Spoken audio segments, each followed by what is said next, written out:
ಚಳ್ಳಕೆರೆ ತಾಲೂಕಿನ ಭಾರತೀಯ ಜೀವ ವಿಮೆ ಪ್ರತಿನಿಧಿಯೊಬ್ಬರು 4,20,000 ಹಣದ ಬ್ಯಾಗನ್ನು ತಮ್ಮ ಕಾರಿನಲ್ಲಿಟ್ಟು ಕಾರ್ ಲಾಕ್ ಮಾಡಿ ಅನಾರೋಗ್ಯದ ನಿಮಿತ್ತ ವೈದ್ಯರ ಬಳಿ ಚಿಕಿತ್ಸೆಗೆ ತೆರಳಿದ ಸಂದರ್ಭದಲ್ಲಿ ಕಾರ್ ಕೀಯನ್ನು ವೈದ್ಯರ ಟೇಬಲ್ ಮೇಲಿಟ್ಟು ಪರೀಕ್ಷೆಗೆ ಒಳಗೆ ಹೋದಾಗ ಚಾಲಕಿ ಕಳ್ಳನೊಬ್ಬ ಕಾರಿನ ಕೀಯನ್ನು ಕದ್ದು ಕಾರಿನಲ್ಲಿದ್ದ 4,20,000 ಹಣವನ್ನು ಲಪಟಾಯಿಸಿದ್ದಾನೆ.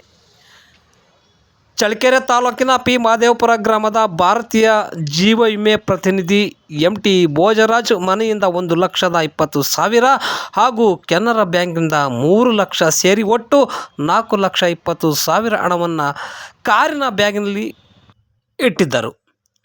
ಭುಜದ ನೋವಿನ ಕಾರಣ ಖಾಸಗಿ ಆಸ್ಪತ್ರೆಗೆ ತೆರಳಿ ವೈದ್ಯರ ಕೊಠಡಿಯಲ್ಲಿ ಪರೀಕ್ಷಿಸುವ ಸಂದರ್ಭದಲ್ಲಿ ಚಾಲಕಿ ಕಳ್ಳ ಕಾರ್ ಕೀ ತೆಗೆದುಕೊಂಡು ಹಣದೊಂದಿಗೆ ಪರಾರಿಯಾಗಿದ್ದು, ಘಟನಾ ಸ್ಥಳಕ್ಕೆ ಚಳ್ಳಕೆರೆ ಪೊಲೀಸರು ಭೇಟಿ ನೀಡಿ ಪರಿಶೀಲನೆ ನಡೆಸಿದ್ದಾರೆ.